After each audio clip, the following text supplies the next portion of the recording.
ustedes ya faltaron 1 o 2 y van a faltar 2, los últimos 2 se quedan libres porque pueden faltar a 3 prácticos. Con los teóricos sí somos más flexibles, ¿sí?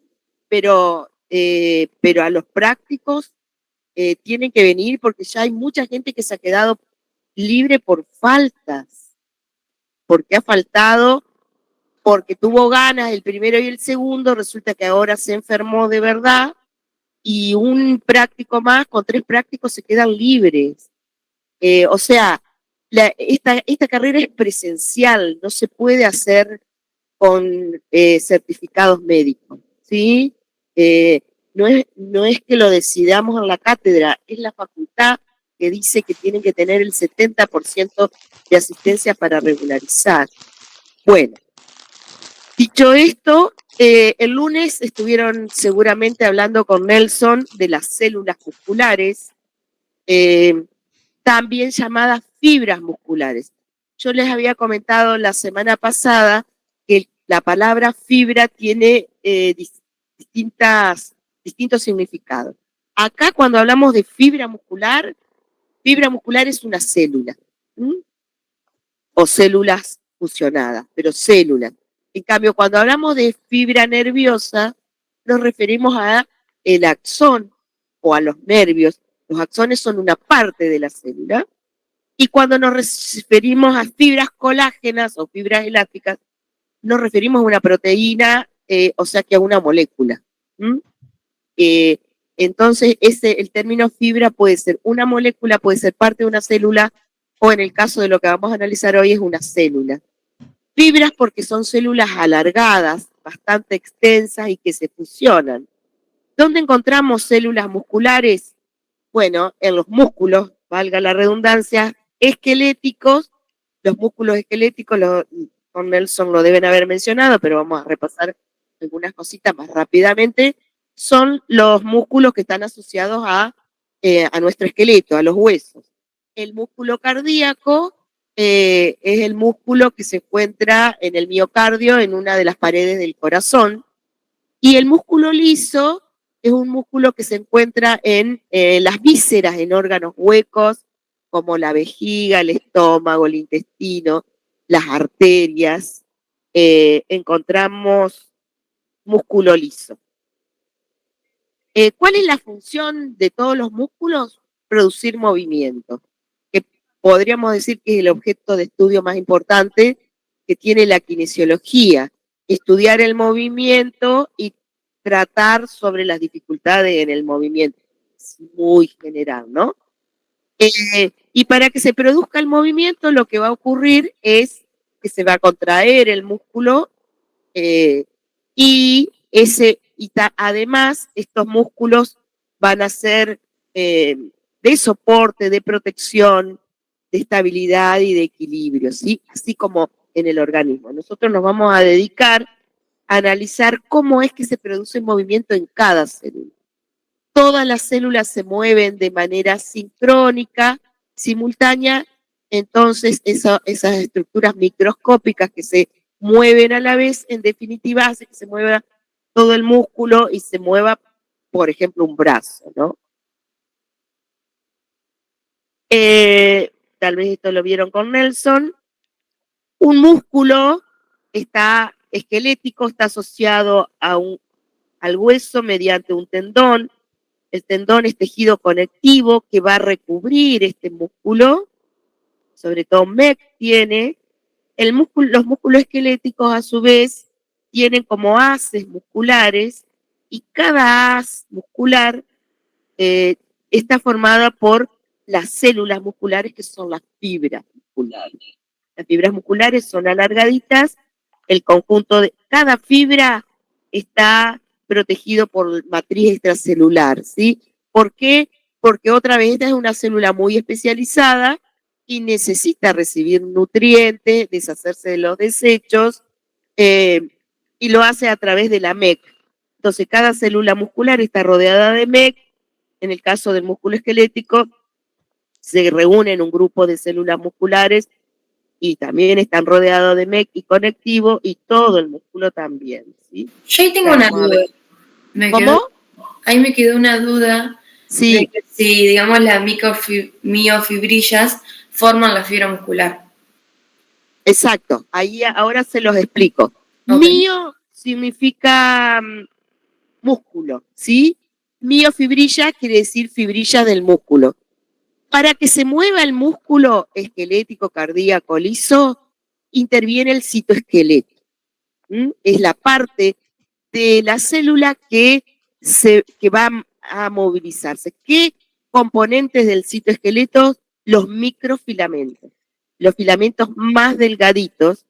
Habíamos visto en la primera parte que el citoesqueleto le daba forma, estructura y movimiento a la célula. Los microtúbulos eran importantes para que se muevan los cilios y los flagelos y que se muevan las organelas.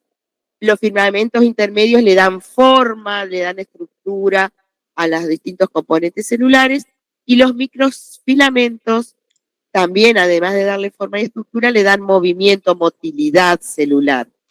Acá los que están bien especializados son los microfilamentos, ¿sí? Los microfilamentos están especializados y muy organizados. Tan organizados, fíjense, esta sería una fibra muscular, una célula muscular como cualquier célula, tiene membrana plasmática. La membrana plasmática acá tiene, bueno, acá no está en castellano, pero se llama sarcolema, tiene nombre propio, y todo el interior se llama sarcoplasma, que sería el citoplasma. En el citoplasma, las miofibrillas, que son las fibrillas de microfilamentos, de actina y otro microfilamento que es la miosina. La actina y la miosina están tan organizadas y ocupan todo el citoplasma, de tal manera que el núcleo lo desplazan al borde de la célula. Entonces, en las fibras esqueléticas, sobre todo, los núcleos quedan afuera y las células se fusionan, forman como una fibrilla muy larga y al fusionarse no sabemos dónde termina una célula y otra, entonces parece que fuera una célula multinucleada. Lo que ocurre es que las células se fusionaron y los núcleos quedaron en la periferia. Tiene forma cilíndrica el músculo esquelético y las miofibrillas justamente son fibrillas, es parte del citoesqueleto, microfilamentos que ocupan todo el citoplasma y están muy organizados para producir movimiento, ¿sí? No sé si te aclaré un poquito lo de las miofibrillas. ¿Dónde entraría ahí? Sí. ¿El sarcómero dentro de las microfibrillas también?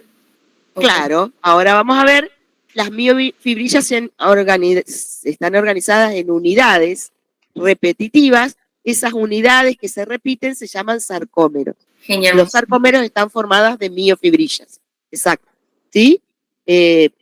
Como voy de lo macro a lo micro por eso, pero como lo estuvieron viendo con Nelson, repasamos para que les vaya quedando claro. ¿Qué hay adentro del citoplasma?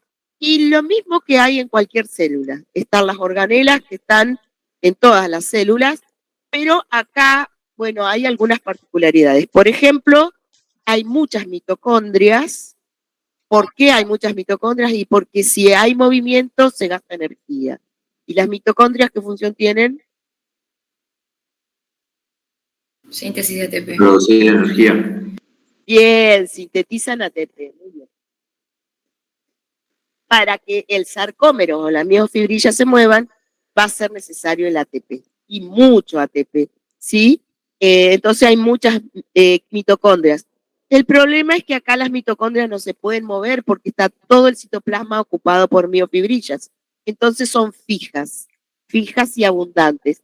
Es una característica propia de los músculos esqueléticos y cardíacos. Bueno, esto lo deben haber visto con Nelson. El sarcolema es la membrana plasmática, el sarcoplasma es el citoplasma. Acá el retículo endoplasmático liso está muy desarrollado, ¿sí? Tiene retículo, el que está más desarrollado, el rugoso está muy poco desarrollado.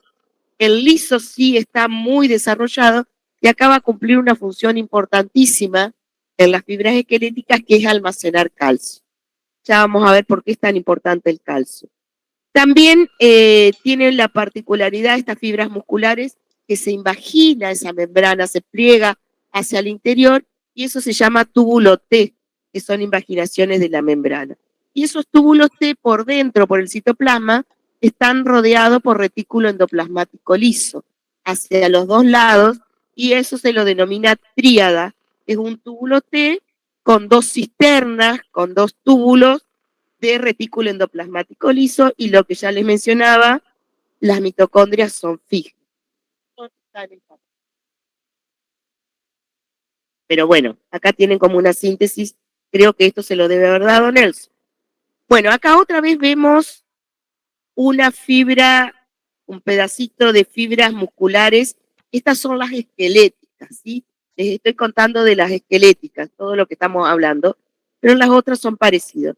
¿Qué particularidad cuando la vemos al esto no es en el microscopio, esto es una modelización, es un dibujo, pero en el microscopio óptico se los ve rayaditos a las células musculares, tanto a las esqueléticas como a las cardíacas. Eso, hola, buen día. Eso se llaman estriaciones. Decimos entonces que el músculo esquelético es estriado. ¿Qué significa que es estriado? Que está rayado. ¿Pero por qué está rayado? Bueno, ahora lo vamos a ver, pero es porque cómo están organizadas la actina y la miosina, que son las miofibrillas, ¿sí? Otra vez vemos los núcleos periféricos, son células tan especializadas que no se reproducen. Así como la célula nerviosa está en G0 del ciclo celular porque no se divide, la célula muscular esquelética no se divide, tampoco la cardíaca. La esquelética, sin embargo, si tenemos un desgarro o estamos creciendo, el músculo puede aumentar, crecer, ¿sí? ¿Cómo ocurre eso? Porque a estas células especializadas las acompañan otras células indiferenciadas que se llaman células satélites. Entiendo que Nelson se las presentó, pero si no, les comento.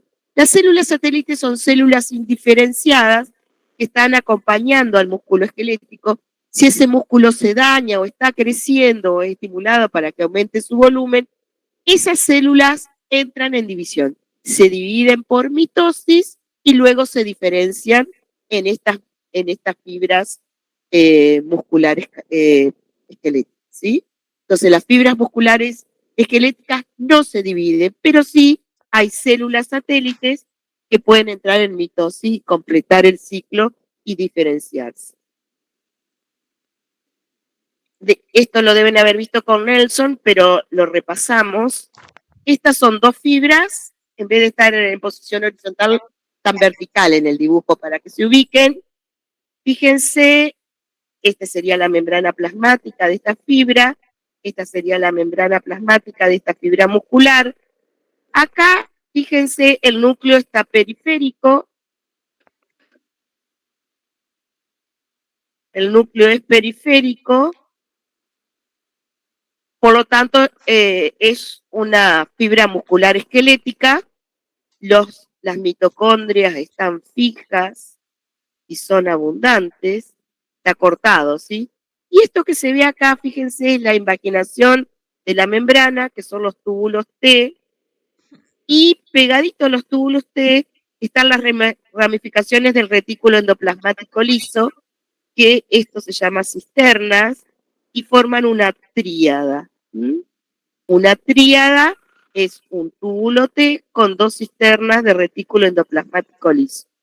En esta otra fibra aparece lo mismo, mitocondrias fijas, los túbulos T y el retículo, bueno, acá sí, hay el retículo endoplasmático formando tríada, pero acá el núcleo no es periférico, es central. Eso lo diferencia del músculo esquelético. Esta de la derecha sería una fibra muscular cardíaca, ¿sí? Las cardíacas pueden tener uno o dos núcleos centrales. Tienen otras particularidades, pero también la cardíaca, como la esquelética, es rayadita. ¿Por qué es rayadita? Es porque las fibras, las miofibrillas, están organizadas en sarcómeros. Entonces, las células musculares del músculo cardíaco, del corazón, y del músculo esquelético son estriados. ¿Qué decimos? Estriado, que es rayado. ¿Qué significa que sea rayado? Que tiene sarcómeros. Los sarcómeros tienen zonas claras, zonas oscuras, ¿sí? Ya vamos, esto lo deben haber visto con Nelson. Me detengo un ratito en las fibras cardíacas. Las fibras cardíacas son rayaditas, son estriadas, sería el término apropiado, estriadas, músculo esquelético, pero fíjense, se ramifican, no son cilíndricas como las esqueléticas, sino que son más o menos cilíndricas, pero más aplastaditas, aplanaditas, y se ramifican. Y no solo que se ramifican, sino que se fusionan entre sí. Cuando vieron esta fibra que viene acá, esta rama se fusionó con esta fibra que viene por acá. El término que van a encontrar en la bibliografía es anastomosis. Las fibras cardíacas se ramifican y anastomosan. Anastomosan es que una fibra se fusiona con otra, ¿sí? Eso significa anastomosarse. Y tienen uniones. Acá sí podemos decir que, bueno, no se sabe exactamente dónde termina una fibra y otra. Esta podríamos decir que sí, porque acá están los bordes. Las uniones tienen dos tipos de uniones importantes, las fibras cardíacas. Una, las uniones comunicantes. Piensen que el corazón late desde que se forma nuestro corazón cuando estamos en el periodo de gestación, que tenemos un mes de gestación, ya se formó nuestro corazón primitivo, se termina de formar en el tercer mes del embarazo, y ese corazón late durante toda nuestra vida, ¿sí?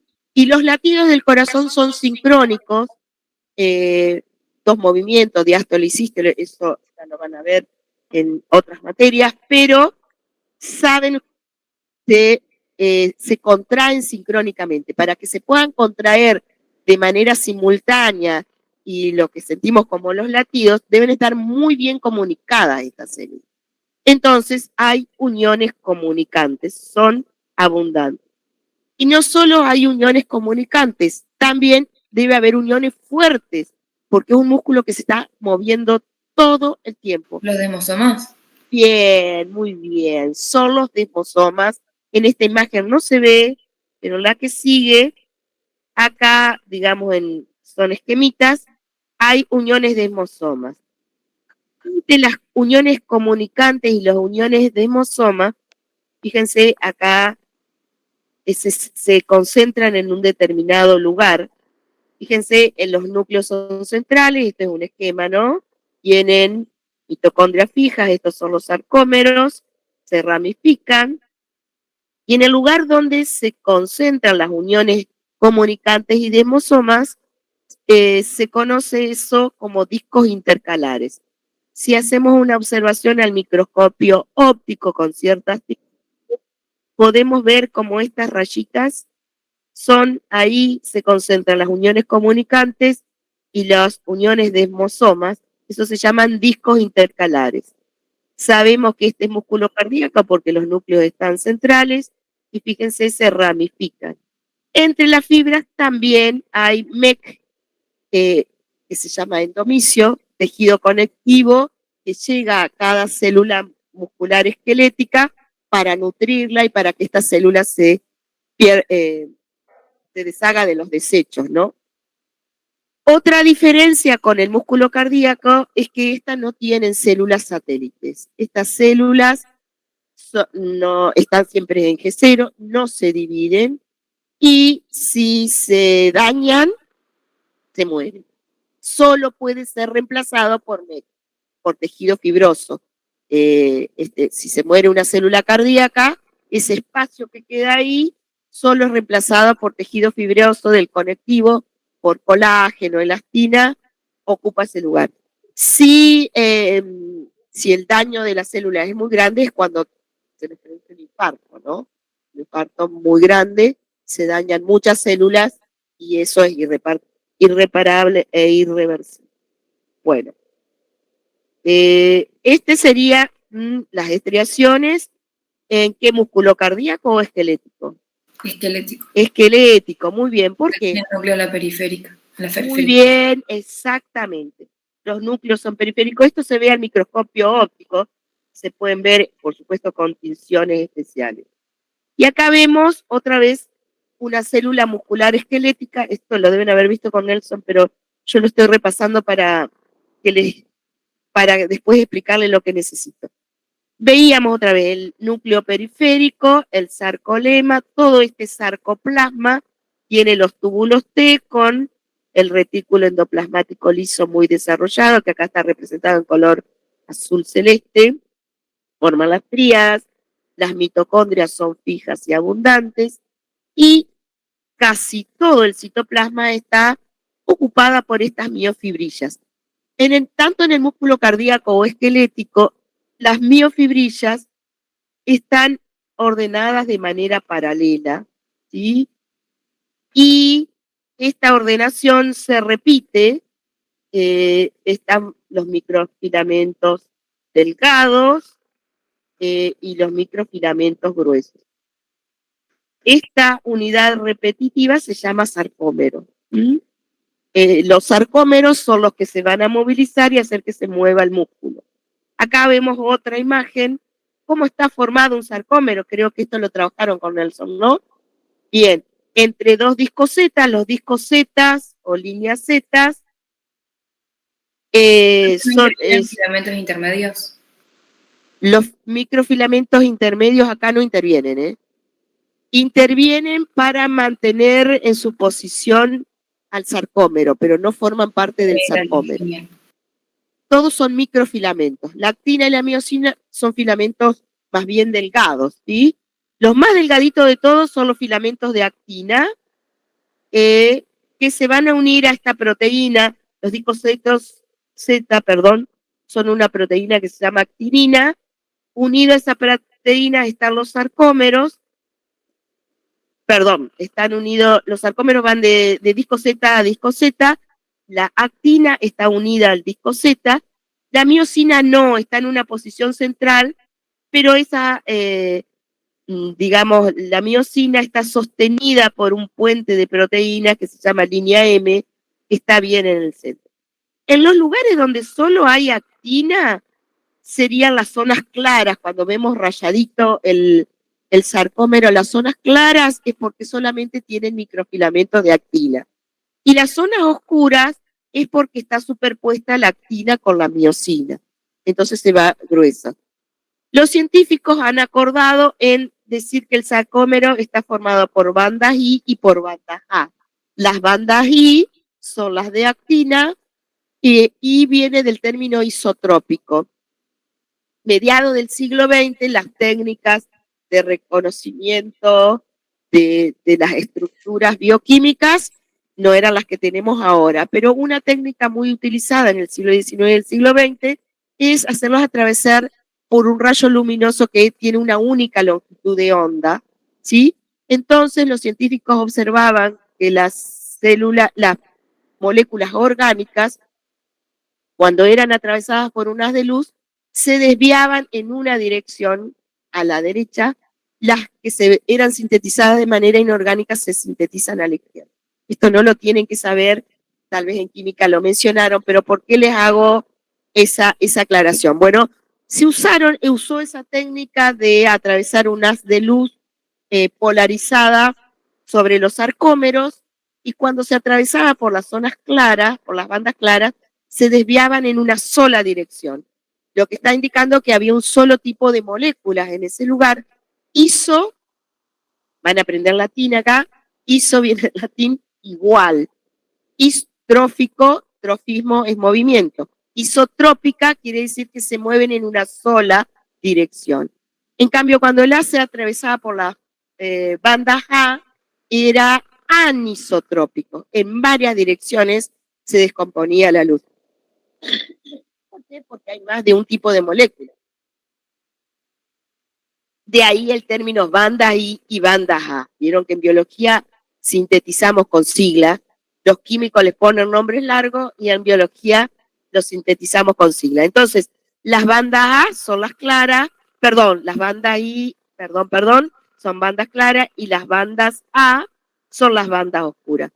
Dentro de la banda A, bueno, hay una zona H y una línea M. La línea M, ya les había comentado, es la que sostiene, son puentes de proteínas que sostienen el sarcómero. Al microscopio electrónico se ve así. Este sería un disco Z, otro disco Z, mi banda A y, perdón, estoy atravesadísima hoy. Mi banda I son las bandas claras y esta sería la banda oscura, que en el centro tiene una zona que se llama H y una línea M. Bueno, el sarcómero, esto lo deben haber visto con Nelson, cuando está relajado mide alrededor de 2,4, 2,5 micras, está comprendido entre dos discos Z, tiene dos bandas claras en los extremos y una oscura en el centro, y durante la contracción se acorta. Acá vemos otra imagen, banda I clara, banda A oscura, la banda oscura tiene una zona H y una línea M. Vamos con más detalle, porque eso era lo que sabíamos a mediados del siglo XX. Luego se fue avanzando en el conocimiento, se conoció la estructura de la actina y de la miosina. Esto lo tienen que saber. La miosina, esta sería la ubicación de la miosina, alternados por la actina. En realidad, si hacemos un corte, no sé si alcanzan a ver, lo que se ve en marrón, más gruesito, sería la miosina. Cada molécula de miosina, en realidad son muchas moléculas de miosina, están rodeadas por 6 de actina. O sea, nosotros vemos imagen plana, pero alrededor de toda una molécula de miosina hay 6 moléculas de actina. La actina son las fibras delgadas y la miosina las gruesas. Si miramos acá, la miosina está ubicada y sostenida en su posición por esta línea M, que es un puente de proteína. La miosina tiene como dos partes. La miosina está compuesta por una molécula de miosina que se unen y se organizan en varias moléculas y por eso se llama filamento grueso, porque son muchas moléculas de miosina. Cada molécula de miosina tiene una cola que es fibrosa, está formada por 2 hebras que se entrelazan y una cabeza globular. Son proteínas. Todo esto estamos hablando de proteínas. Una porción globular y una porción fibrosa.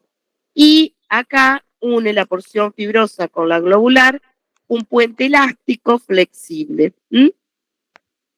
Las moléculas de miosina, si ustedes miran acá, están organizadas, las cabezas de miosina, unas miran para un sentido y otra para el sentido, digamos, para el otro disco Z. Unas cabezas de miosina miran a un disco Z, acá no está representado el disco Z, pero estaría acá y acá. Y en el centro, fíjense, no hay cabezas de miosina.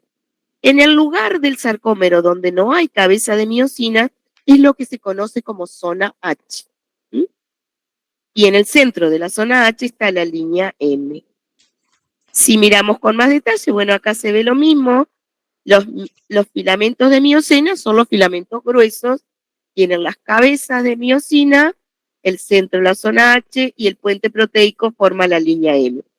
La cola de miosina son 2 moléculas entrelazadas, cada miosina tiene 2 cabezas, ¿sí? Y región bisagra o región flexible, eso sería la miosina. La actina es un poquito más complicada, que son los filamentos delgados. La actina está formada por moléculas globulares, proteínas globulares, que son actina G, de ahí... Profe, disculpe, sí. ¿Podría volver para atrás y volver a explicar el anterior de nuevo?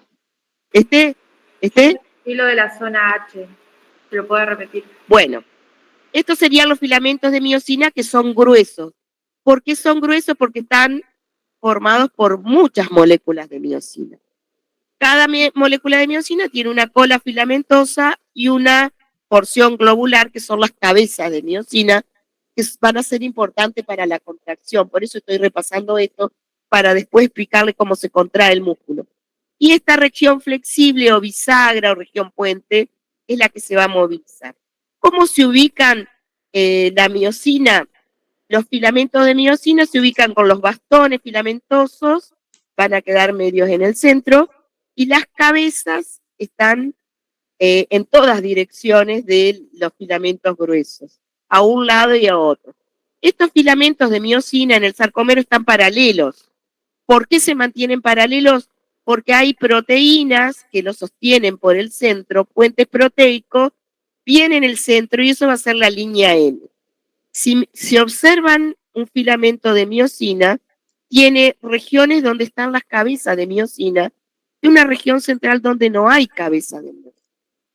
Entonces, esta región central donde no hay cabeza de miosina es la parte del sarcómero que se llama zona H. A ver si tengo un sarcómero completo para mostrarles. Bueno, acá, si ustedes miren, el sarcómero va desde una línea Z a la otra línea Z.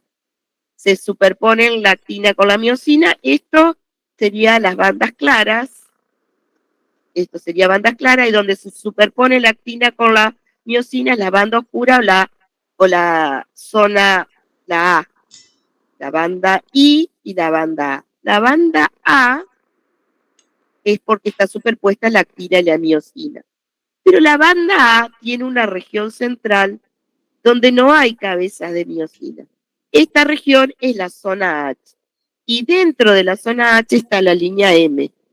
No sé si aclaré ahí un poquito lo que necesitabas. Alguien que me estaba preguntando. Sí, profe. ¿Sí?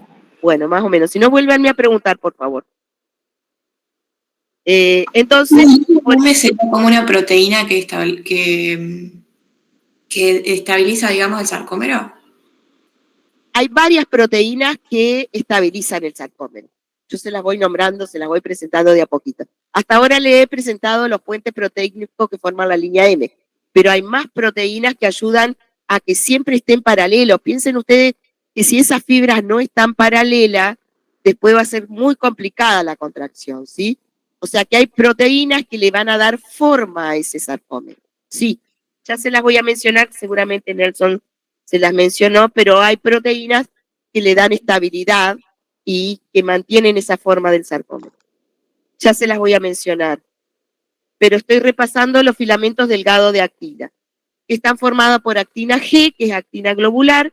Esa actina G se une como en dos hebras helicoidales y van a formar una proteína filamentosa, o decimos que es actina F, F de filamentosa.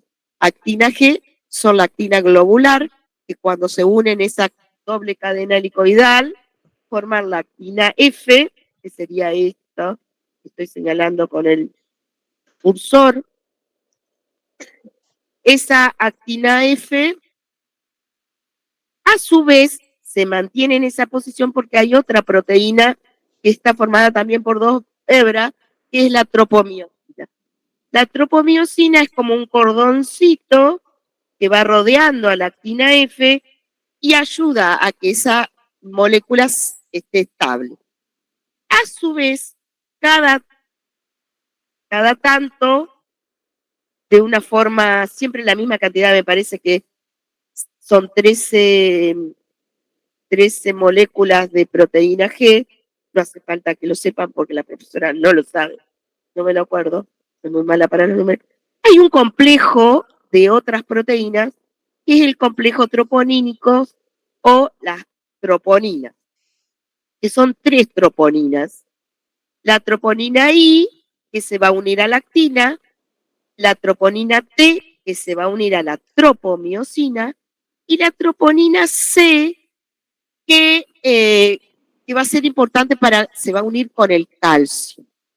El calcio acá va a actuar como un mensajero. ¿La I a cuál? ¿La cuál? La I, ¿a cuál se unía? La I a la actina. Y es la que va a estar bloqueando, porque para que ocurra el movimiento, la actina se va a desplazar, o como que va a caminar, metafóricamente, se va a desplazar sobre las cabecitas de miosina. Pero para que la actina se pueda desplazar sobre las cabecitas de miosina, tiene que tener descubierto unos sitios, a ver si puedo, acá está representado, esta sería la actina, eso que se ven más oscuro, es como son los sitios activos o los lugares donde la cabecita de miosina, la cabeza de miosina, puede anclar, se puede apoyar con la actina. Cuando la actina se apoya sobre la miosina, es que se puede correr y desplazarse. Si no están pegaditas, no se moviliza la actina ni la miosina. ¿Sí? Entonces, vuelvo un poquito para atrás, la tropomiosina lo que está haciendo es bloqueando los lugares donde la actina puede comunicarse con la miosina. Solamente cuando recibe una orden primero del sistema nervioso y se desencadena, eso ya lo vamos a ver, recibe esa célula, esa fibra muscular, recibe la orden de contraerse, de moverse, es que se van a desbloquear esos sitios para que la actina se encuentre con la miosina. Mientras tanto, la tropomiosina está bloqueando esos sitios y el complejo troponínico está haciendo que se una fuertemente la tropomiosina a la actina. Está dando también estabilidad a esa molécula. Bueno, ahora les explico un poquito más. Avanzamos. La actina, sería actina con su complejo, y acá un pedacito de la miosina. La actina, para que se ponga en contacto con la miosina y ocurra el movimiento, tiene que despejarse los sitios de anclaje o los sitios de interacción de la actina con la miosina. Para que esto ocurra, tiene que recibir la orden. ¿Qué orden recibe la actina? Llega mucho calcio al citoplasma. Este calcio que llega al citoplasma, todo el mensaje empezó porque una neurona dio la orden de que se tiene que contraer. Ya vamos a ver todo el proceso, pero en definitiva, el mensajero químico, el segundo mensajero, va a ser el calcio. El calcio estaba guardado en el retículo sarcoplasmático. Se libera el calcio, ¿qué va a hacer? Se va a unir a la troponina C. Para que ustedes se acuerden, la C se une al calcio. Esto todavía se sigue estudiando, hay detalles que todavía la ciencia no ha logrado, o por lo menos la bibliografía que yo consulté, no ha logrado dilucidar exactamente cómo ocurre, pero se sabe que cuando el calcio se une al complejo troponínico, sobre todo a la troponina C, hace que ocurra un cambio de conformación y la tropomiosina se corre. Entonces queda despejado el sitio donde la cabeza de miosina va a anclar con la actina. Pero tiene que pasar otra cosa. Por un lado, van a llegar los iones calcio para decir hay que despejar el sitio, pero esta molécula de miosina, para poder realmente mover a la actina, porque en realidad la miosina, su cabecita, va a ser como un remo, por decirlo de alguna manera, que va a hacer que se apoye y la va a correr a la molécula de actina, necesita energía. Entonces, ¿qué va a ocurrir? El ATP, cuando se une con la cabeza de miosina, en ese momento, la actina se separa de la miosina. Voy a decir otra cosa antes para bueno, es a modo ilustrativo, pero el rigor mortis, cuando estamos muertos, la actina tiene mucha afinidad con la miosina. Entonces, la miosina queda anclada con la actina y no se mueve. ¿Sí? A eso se llama rigor mortis. Bueno, los científicos han tomado ese término rigor, es cuando la miosina está pegadita con la actina porque tiene afinidad. Si está la tropomiosina en el medio, eso no puede ocurrir, ¿sí? Pero además, el ATP, cuando se combina con la cabeza de miosina, hace que la actina se separe de la miosina. Pero la cabeza de miosina tiene una enzima hidrolítica, que es la ATPasa, que va a hacer la enzima hidrolítica romper la molécula de ATP. Al romperse la molécula de ATP queda ADP más fosfato inorgánico. Cuando se rompe se libera la energía. Y esa energía es la utilizada para justamente la cabeza de miosina anclar y correr a la actina. Eso se llama golpe de fuerza. Esa energía se usa para que la miosina, la cabeza de miosina se corra y haga que se corra la actina. En realidad, en la contracción muscular lo que se desplaza es la actina sobre la miosina. La miosina no cambia de lugar, es la actina por acción de las cabezas. Entonces, el golpe de fuerza sería el ATP. Es el ATP que se rompió, liberó su energía y esa energía química se transforma en energía mecánica para que se desplace, o energía motriz más que, ¿sí? Sí, es porque hay ATP. Este ATP es fundamental, si no, no puede ocurrir eso. Por eso cuando morimos ya no se genera ATP y si se queda fijo el músculo, no se puede mover. Bueno,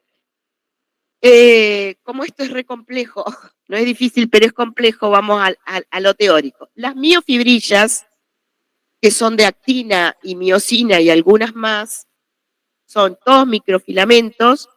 Hay, según su función, perdón, son las contráctiles, que son las que le estaba mencionando. Las miofibrillas contráctiles son la actina y la miosina, que son las que producen el movimiento.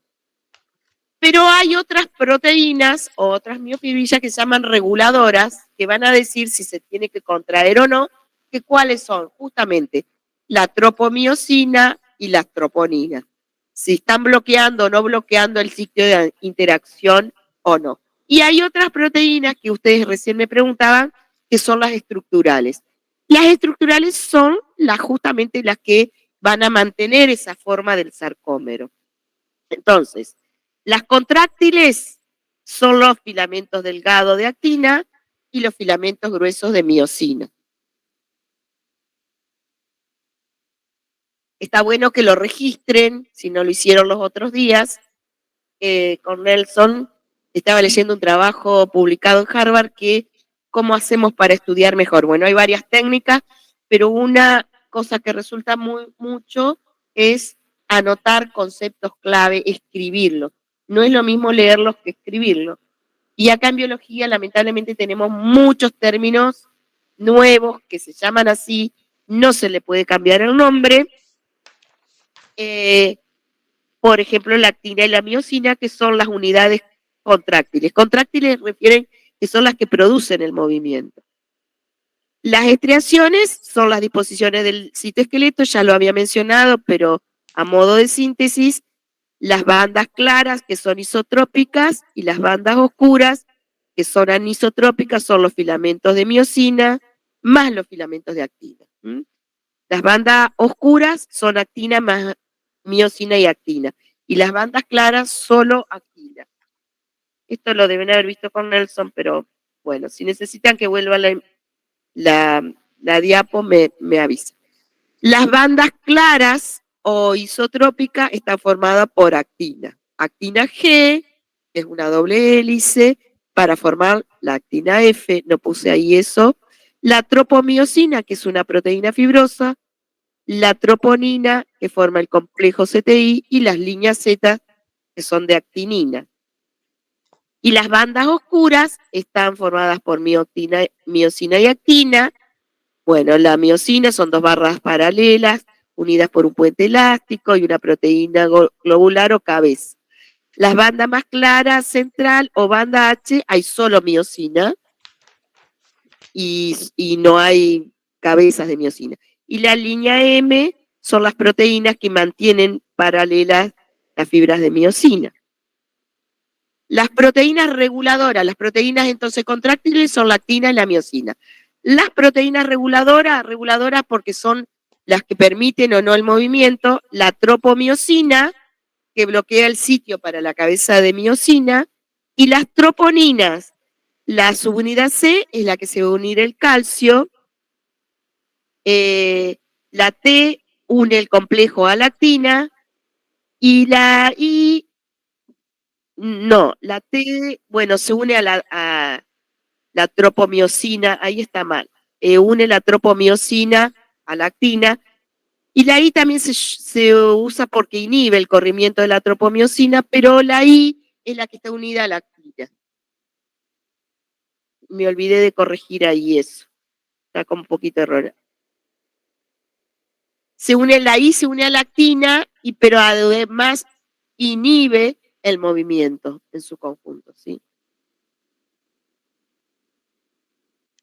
Y las proteínas estructurales que me estaban preguntando son los que mantienen los filamentos gruesos y delgados alineados, proveen elasticidad, extensibilidad, las miofibrillas, y pueden conectar la membrana plasmática o con la MEC o con el sarcómero. Ahora les muestro una imagen.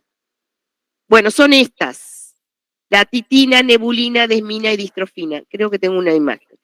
La titina es una proteína elástica que se une a los discos Z y los discos Z a la miosina. O sea, mantienen en su lugar a la miosina. Además del puente proteico central, la titina es una proteína elástica, es una de las que tienen mayor peso molecular en nuestro cuerpo, y esa proteína elástica son como dos titinas que salen del disco Z y sostienen a la miosina. Y la nebulina sostiene a la actina, ¿va? La nebulina, no sé si está, acá está representada, la nebulina mantiene en su posición a la actina, ¿sí? Entonces, la titina, vuelvo para atrás, desde los discos Z hasta la línea M, mantiene en su posición a la miosina. Es como un resorte, es elástica. La nebulina está asociada a la actina y determina su longitud y rigidez.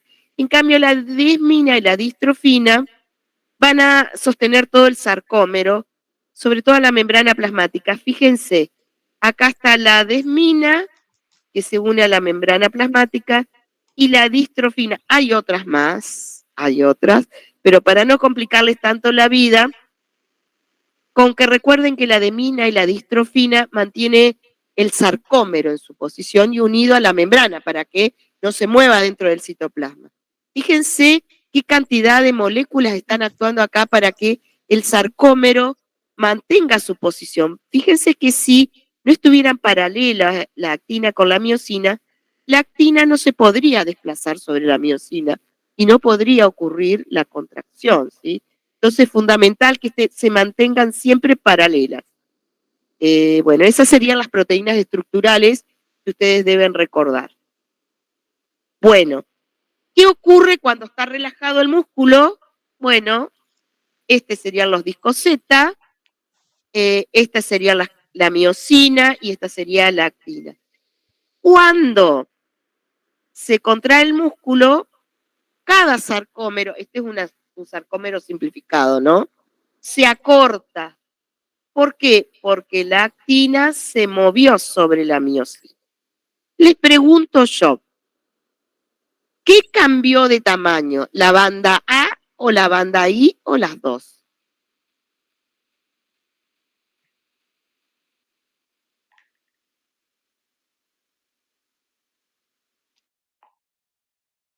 Fíjense, esta sería la banda I, la hemi banda I, porque esta sería la hemi banda I y esta sería la banda A. La banda A, fíjense, conserva su tamaño. ¿Por qué? Porque la banda A está determinada principalmente por la miosina. La miosina no se mueve, la que se mueve es la actina. Entonces lo que se acorta es la banda I, o sea, la banda clara, durante la contracción.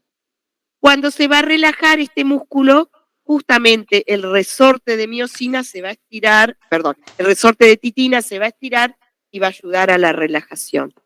Ya lo vamos a ver. A ver, bueno, ahí veríamos una representación. Estos serían los discos Z, las líneas Z. Esto sería con amarillito la actina y en rojo la miosina.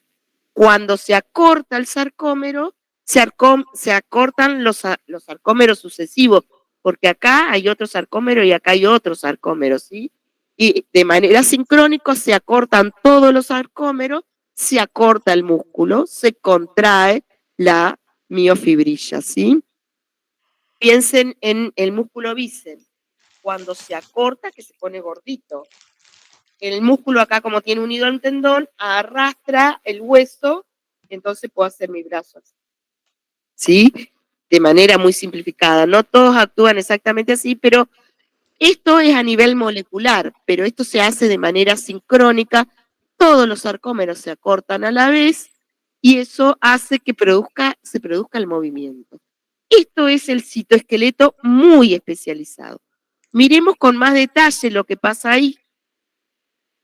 Fíjense, esta es la molécula de actina y esta es de la miosina, que acá está separada porque está el ATP unida a la cabeza de miosina. Y acá va a llegar el calcio, esas pintitas que se veían ahí media color, qué sé yo, rosado, hace que cambie la conformación del calcio cuando se une con el complejo troponínico, hace que se mueva la tropomiosina y todo el complejo. Entonces se liberan los sitios donde la cabeza de miosina va a poder anclar con la actina, en esos lugares, ¿sí? Se corre cuando llega el calcio, actúa como mensajero químico, hace que cambie la estructura de la actina para que la actina pueda interactuar con la miosina. El ATP se desdobla en ADP y fíjense ahí lo que hace la cabeza de miosina. Hace que se corra la molécula de actina, ¿sí? Entonces lo que se mueve es la actina sobre la miosina. Bueno, ahí está como simplificado porque en realidad todas estas cabezas hacen lo mismo, ¿no? Acá como que está representado uno. Lo que ocurre acá es que se hidroliza el ATP. Lo van a ver así en la bibliografía, ¿ok? Que se rompe la molécula de ATP, esa energía química es transferida a la cabeza de miosina y da un golpe de fuerza, eso se llama golpe de fuerza, el movimiento de la cabeza de miosina que hace que se corra la actina. Vimos hace un rato que tienen sentidos opuestos las cabezas de miosina, entonces una la corren hacia adentro, digamos hacia la izquierda, y otra hacia la derecha. Las cabezas de miosina corren a la actina. Entonces por eso se acorta el sarcómero de los dos lados. A ver si tenemos otra imagen. Bueno, ahí, digamos, la miosina, los filamentos gruesos están rodeados por 6 filamentos de actina.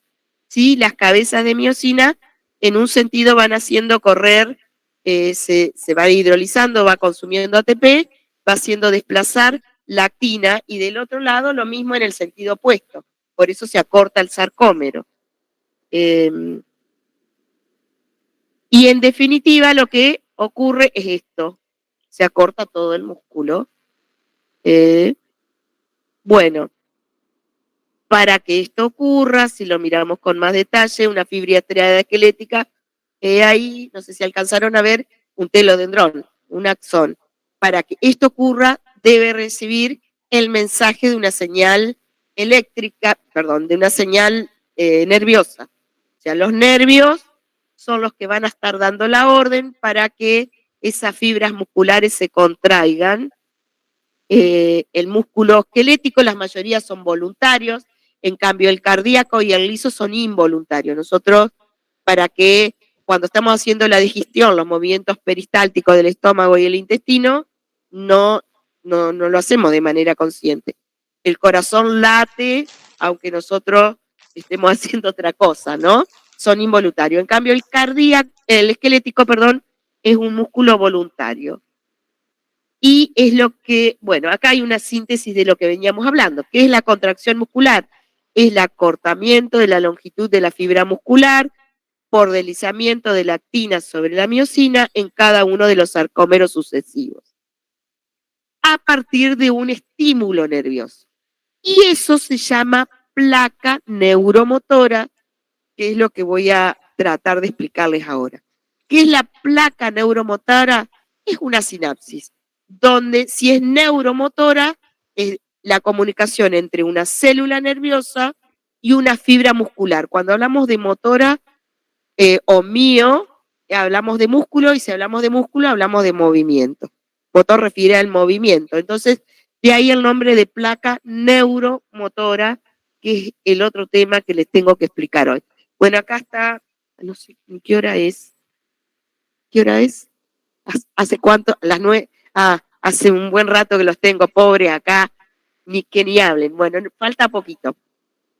Bueno, en las fibras cardíacas, esto ya lo vieron con Nelson, son involuntarias, son rítmicas y vigorosas las contracciones, porque, bueno, y acá lo mismo, las estriaciones se deben a las bandas claras y oscuras, esto no sé por qué me quedó acá, y el músculo liso no tiene sarcómero, pero se mueve.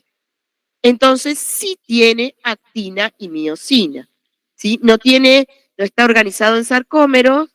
Las células musculares lisas son fibras alargadas, se dicen que son ausadas.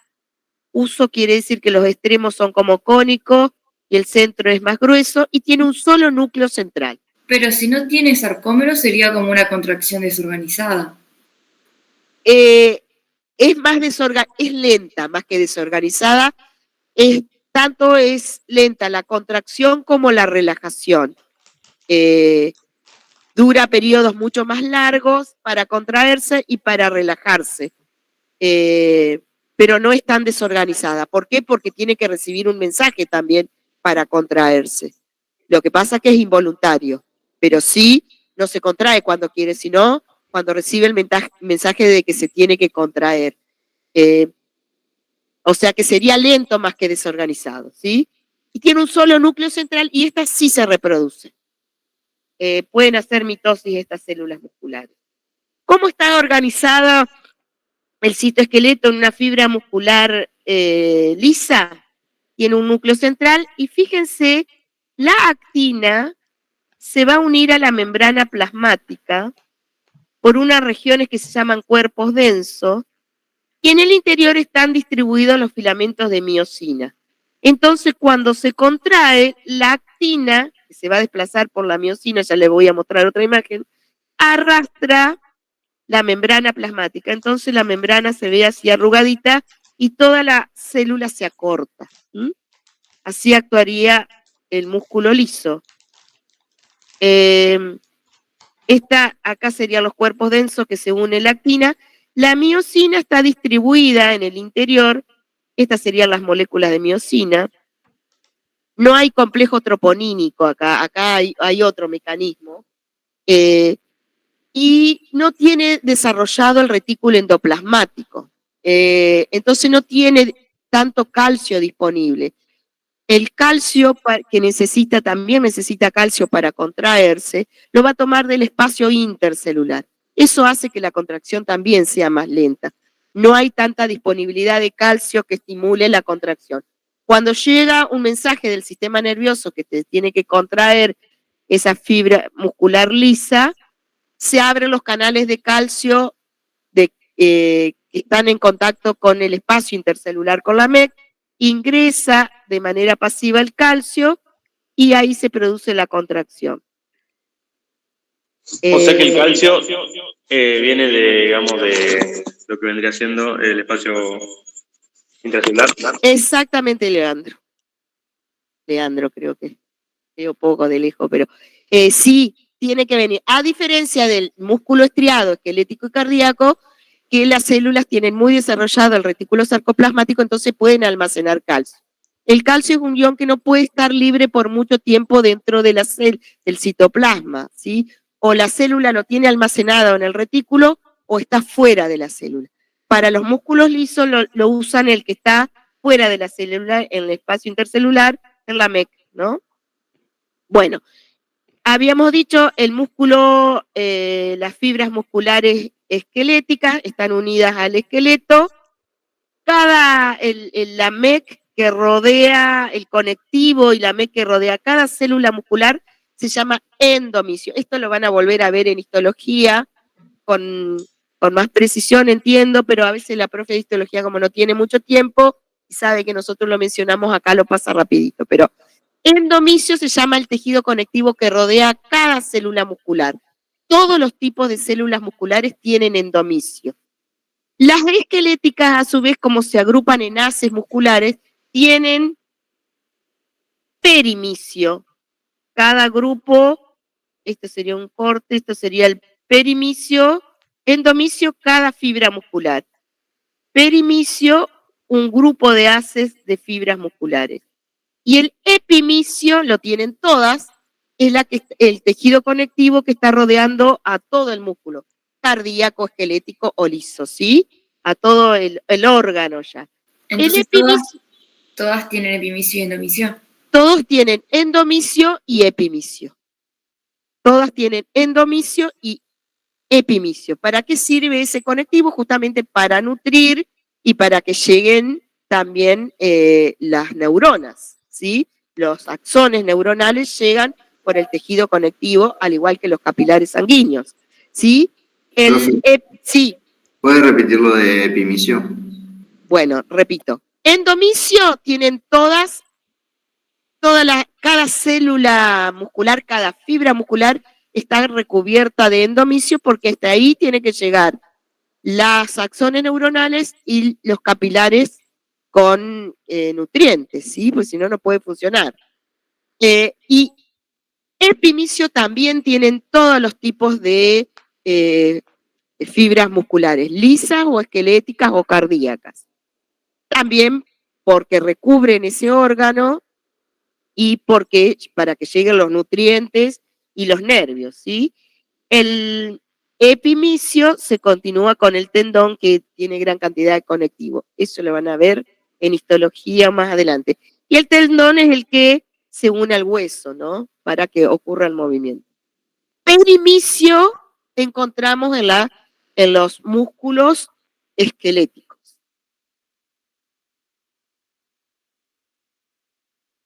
Bueno, acá se ve lo mismo. Este sería un músculo esquelético, tiene endomisio, perimisio y epimisio. Bueno, me quiero detener en la placa neuromotora. Llega un axón envuelto en mielina que puede venir del encéfalo o puede venir de la médula. Los nervios transportan haces de axones que van a hacer sinapsis con las fibras musculares para producir la contracción. Esto se llama placa neuromotora y ahora, bueno, acá vemos lo mismo. Llegan los telodendrones, van a hacer sinapsis con las fibras musculares esqueléticas para que se contraiga el músculo. Eso se llama placa neuromotora. Es el lugar donde se transmite una sinapsis. Esta va a ser una sinapsis axosomática. ¿Por qué? Va a ser el axón de una neurona con el cuerpo de otra célula que es la fibra muscular. Entonces es una sinapsis axosomática. Y el neurotransmisor que va a intervenir acá es el único que van a tener que aprender en biología, es la acetilcolina. La acetilcolina es el mensajero químico que va a hacer que tenga receptores específicos la membrana de la fibra muscular y pueda dar como respuesta la contracción del músculo. ¿Cómo se llama? Acetilcolina. La acetilcolina actúa en muchísimo, tenemos muchos neurotransmisores, son muy específicos los neurotransmisores. La acetilcolina también es importante para la memoria, ¿sí? Lo usamos en varias regiones de nuestro cuerpo, pero cuando se comunica la acetilcolina de una neurona con una célula muscular, la célula muscular responde contrayéndose. Hay otros neurotransmisores que pueden llegar a la célula muscular, pero como la célula muscular no tiene receptores, no va a reaccionar, ¿no? Los neurotransmisores necesitan receptores específicos. O sea, los receptores son proteínas capaces de leer ese mensaje, ¿sí? Toda la comunicación dentro de nuestras células es así, con especificidad, porque a veces se libera acetilcolina en un lugar donde no hace falta, pero no, las células no responden, ¿no? Porque no tienen receptores específicos. Como es una sinapsis, tiene una membrana presináptica que corresponde al telodendrón, una brecha o una hendidura y una membrana postsináptica que corresponde a la fibra muscular, ¿sí? A eso se le llama placa neuromotora. Para que se inicie la contracción ocurre como en cualquier sinapsis. El impulso nervioso, el potencial de acción llega al telodendrón. Eso hace que el calcio extracelular ingrese, se va a unir a las vesículas que tienen acetilcolina y esas vesículas se van a fusionar con la membrana plasmática y esta acetilcolina se va a volcar en la hendidura, ¿sí? Como la membrana plasmática sería el sarcolema de la fibra muscular, tiene receptores de acetilcolina que son específicos, el sarcolema, o sea, están acoplados a canales de sodio, ya le voy a mostrar una imagen. Hay distintos tipos de receptores. En este caso, el receptor también es un canal de sodio, pero se abre ese canal de sodio solo cuando se une a la acetilcolina. Y dejan que entre el sodio y genere una onda de despolarización. Ya se los muestro por parte.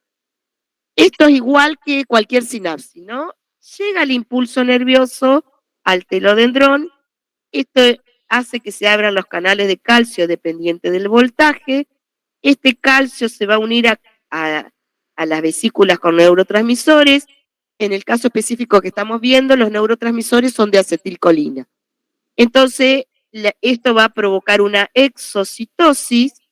Esta acetilcolina, que es en el caso de que nosotros tenemos, tiene receptores específicos en la membrana, supongamos que esta sea la célula muscular.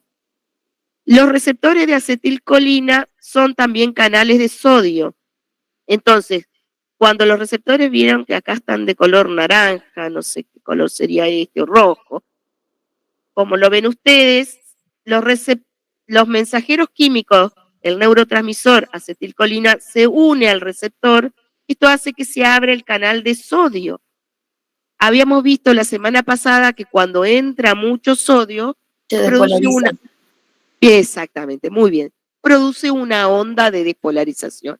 O sea que acá se va a despolarizar la membrana de la célula muscular. Yo les dije que no todas las células podían transmitir impulsos eléctricos. Sí, las neuronas es por excelencia y también las células musculares. Las células musculares son excitables a los cambios de cargas eléctricas, ¿sí? Entonces, ¿qué va a pasar a continuación? Acá vemos otra imagen, no es la mejor de todas, pero la onda de despolarización, ocurrió una sinapsis acá, supongamos, y esta onda de despolarización, o sea, entró sodio, va a despolarizar la membrana. ¿Hasta dónde va a llegar esa onda? A los túbulos T. ¿Se acuerdan que habíamos hablado que había invaginaciones de la membrana que se llamaban túbulos T? Bueno, la onda de despolarización viaja desde la placa neuromotora hasta los túbulos T. Los túbulos T están en contacto con el retículo sarcoplasmático. Los túbulos T, en general, se ubican donde la actina se une a la miosina, ¿sí?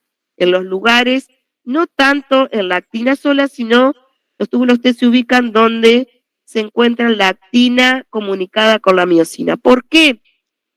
Esta onda de despolarización que llega a los túbulos T va a activar también a canales de calcio dependiente del voltaje que están en la membrana del retículo sarcoplasmático. ¿Qué va a desencadenar eso? Que se libere el calcio, ¿sí? O sea, esta placa neuromotora genera un impulso nervioso, una onda de despolarización que llega al túbulo T, el túbulo T se la transmite al retículo sarcoplasmático liso, se abren los canales de calcio y el calcio neuromotora sería la sinapsis. Sería la sinapsis. ¿Qué desencadena la placa neuromotora o esa sinapsis? Una onda de despolarización, un potencial de acción que va a viajar por el túbulo T. Y ese túbulo T que tiene en contacto con la tríada, o sea, con el retículo sarcoplasmático, hace que se abran los canales de de calcio dependiente del voltaje que están en la membrana del retículo sarcoplasmático y el calcio se libera. Sería el segundo mensajero. El primer mensajero químico es el neurotransmisor, la acetilcolina. Y el calcio que se libera masivamente va a funcionar como un segundo mensajero que llega hasta el sarcómero para que empiece la contracción que hace un momento les explicaba. ¿Sí? Lo veamos acá, otra vez. Bueno, llega el potencial de acción, se desencadena una sinapsis axosomática, se libera la acetilcolina, acá están los receptores específicos, se desencadena una potencial de acción porque entra sodio que viaja a los túbulos T a las tríadas. Acá, esto que está representado acá, serían los canales de calcio dependientes del voltaje. El calcio está almacenado en gran cantidad dentro del retículo, entonces sale por difusión facilitada, por un canal de calcio, ¿sí? Acá veamos otro como más completa. Esta sería el telodendrón y todo esto sería la célula muscular. Acá está el sarcómero con la actina y la miosina. Acá ocurre la sinapsis, esta es la abreviatura de acetilcolina. Acá están los receptores de acetilcolina. Se produce la sinapsis en la placa neuromotora. La onda de despolarización, el potencial de acción, viaja por el túbulo T hasta que se encuentra con las cisternas de retículo sarcoplasmático. Acá está almacenada gran cantidad de calcio. El calcio, por difusión facilitada, sale por los canales de calcio. El calcio se va a unir al complejo troponínico, a la troponina C, desbloquea el sitio de interacción de la actina con la miosina. A su vez, acá intervino el ATP y hace que se mueva la actina sobre la miosina. Cuando deja de ocurrir esta señal, o sea, que ya este músculo no se tiene que contraer más, el calcio que estaba acá en el citoplasma no puede quedar en el citoplasma.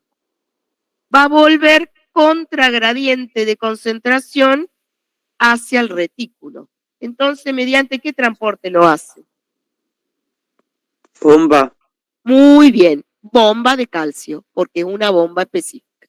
Salió por un canal iónico de calcio, el calcio, y volvió a ingresar al retículo por una bomba de calcio. Fíjense, acá está gastando ATP para que el calcio vuelva. Ahí empieza la relajación muscular.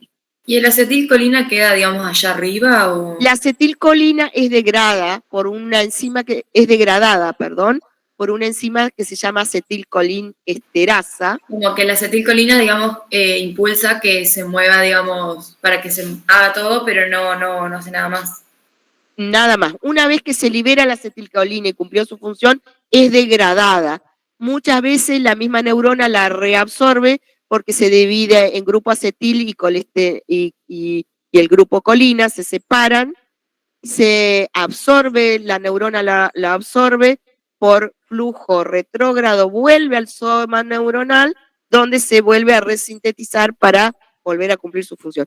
La célula todo lo que puede recuperar, recupera, ¿sí? No queda ahí liberada la acetilcolina, porque si no se estaría contrayendo todo el tiempo el músculo y bueno, termina desgastando. De hecho, las drogas, lo digo así rapidito, las drogas que nos producen adicciones muchas veces tienen una estructura química muy similar a los neurotransmisores. Entonces se liberan ahí y hacen que tengamos ciertos estados, qué sé yo, de euforia o que nos durmamos todo el día, depende del tipo de droga que estemos consumiendo, y lo vamos a necesitar cada vez más porque el organismo no la fabrica. Entonces las personas que se vuelven adictas necesitan dosis más grandes para seguir manteniendo ese estado que desean. Nuestro organismo naturalmente degrada, una vez que cumplió su función, ese neurotransmisor lo degrada por encima o lo reabsorbe, ¿sí? Las drogas sintéticas no las degrada nuestro organismo. Bueno, ¿qué ocurre? Vuelvo para atrás un poquito, paso por paso. El inicio de la contracción. El calcio ingresa al telodendrón, esto como en cualquier sinapsis. El neurotransmisor se vuelca en la hendidura, que es la acetilcolina, se va a unir a receptores específicos del sarcolema que están acoplados a canales de sodio, hace que ingrese el sodio al citoplasma y se inicia la onda de despolarización. ¿Por dónde va a viajar la onda de despolarización? Se despolariza la membrana que le transmite esa onda a las tríadas. Las tríadas se libera masivamente el calcio al citoplasma, el calcio se une a la troponina C, que hace que se separe la tropomiosina de la actina, y entonces la actina va a interactuar con la miosina, y la actina se desliza sobre la miosina hacia el centro del sarcómero y lo acorta. Es como que estoy repitiendo lo que venía diciendo, ¿no? Acá lo vemos en otra representación del sarcómero. Estos serían los discos Z. Este sería un sarcómero relajado. Fíjense, esta imagen la traje porque para que ustedes vean cómo está la titina unida a la miosina cuando está relajado. Cuando el sarcómero se contrae, el resorte se acorta, ¿sí? Porque se acercan los discos Z, porque la actina se desplaza sobre la miosina, se acortan el diámetro del sarcómero y fíjense, el resorte se hace mucho más condensado. La titina juega un papel importante en la relajación muscular porque ayuda a que se separen los discos Z al estirarse ese resorte, al volver a su posición original, ayuda a la relajación muscular. O sea, durante la relajación, además del calcio volver al retículo, la titina ayuda a que se separen los sarcómeros. O sea que la titina, además de mantener en su lugar a la miosina, colabora con la relajación muscular. Bueno, ahí estamos. Los músculos esqueléticos, que son los que producen los movimientos voluntarios, necesitan gran cantidad, bueno, todos los músculos necesitan gran cantidad de ATP, pero cuando la actividad es intensa y prolongada, ¿qué les parece? ¿Que lo tomarán del ATP que se generó de manera anaeróbica o del que se generó de manera aeróbica? Si necesitamos mucho ATP. Aeróbica, muy bien. Vimos hace un tiempito que las mitocondrias sintetizaban ATP en presencia de oxígeno y generaban muchísimo más ATP que una glucólisis o que una fermentación, ¿sí? Pero nuestro organismo puede recurrir también al ATP generado anaeróbicamente, o sea, no lo desperdicia, obviamente.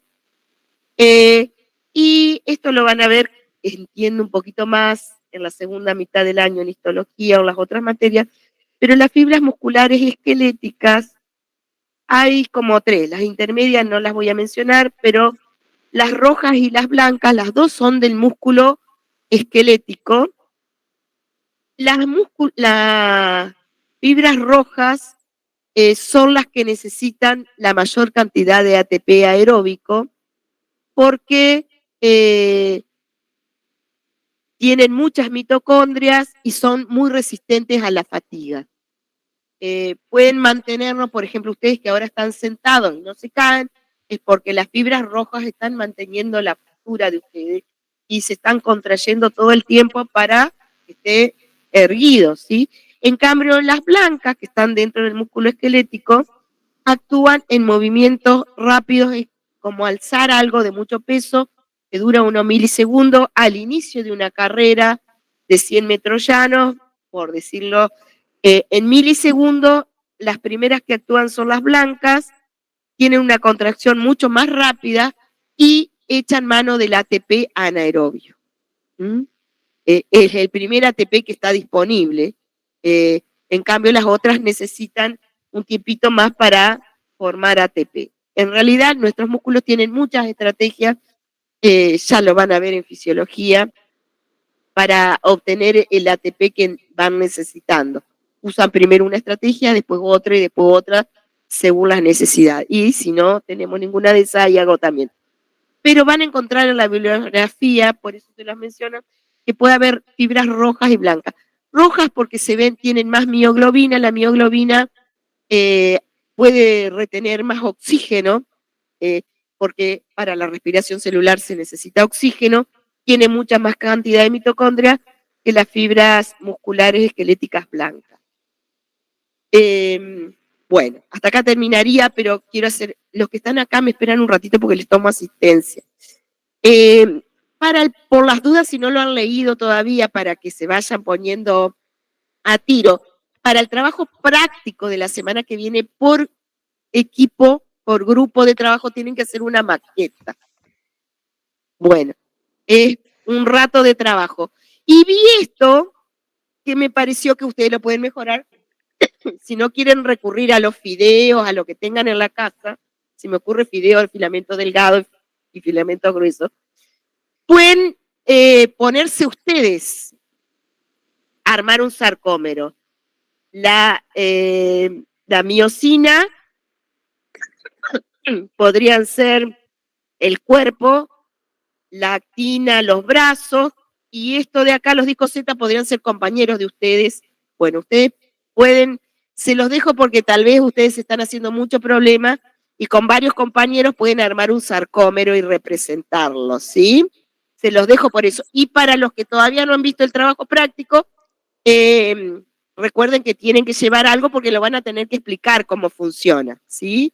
Es parte del último trabajo práctico. Bueno, no sé si los que están conectados virtualmente quieren hacerme alguna consulta, algún comentario, una queja, lo pueden hacer ahora, es el momento. A los que están, y si no, los despido hasta la semana que viene. Profe, Sí, ¿qué día es el parcial? ¿El lunes o el miércoles? lunes 3 de junio es el parcial. Ese día no tienen otro parcial, porque consulté con la coordinación de la carrera y el parcial de biofísica, que parecía que se iba a superponer, es otro día.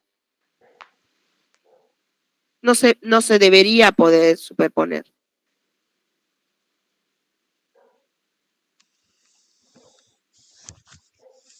Pero el 31 no tiene conmigo, conmigo tiene el 3. Siempre se superpone. Ay, qué problema, porque nos pidieron. Yo le había ofrecido el 3 y el 5 a Maxi, pero bueno, no sé, yo le dejé que ellos se organizaran. Fin de semana estudian biología y biología les va a ir bien. No van a tener que recuperar. Porque al lunes siguiente es el recuperatorio y el martes es el especial. Los que promocionan el coloquio lo van a tener la semana del recuperatorio. Los que hagan recuperatorio esa semana van a tener el coloquio. El coloquio es de A3. Entran a rendir 3.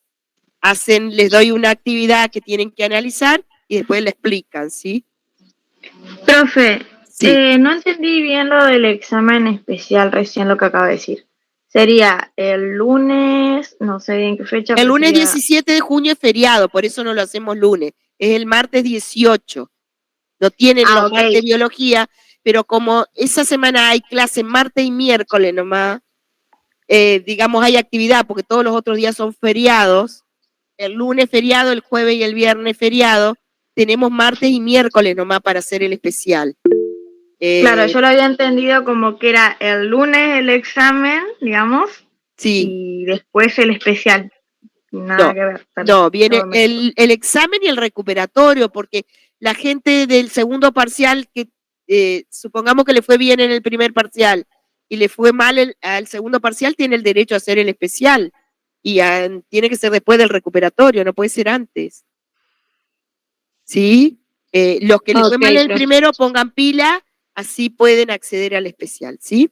El lunes 3, no me acuerdo el lunes, debe ser 10, el recuperatorio, el 17 no podemos porque feriado va a ser el 18, según el cronograma que me dieron acá por la disponibilidad de aula, porque todo eso es una complicación, pero así sería. Bueno, nos encontramos la semana que viene o nos comunicamos por el campus. Los chicos que vendrían hoy... Hasta luego, gracias.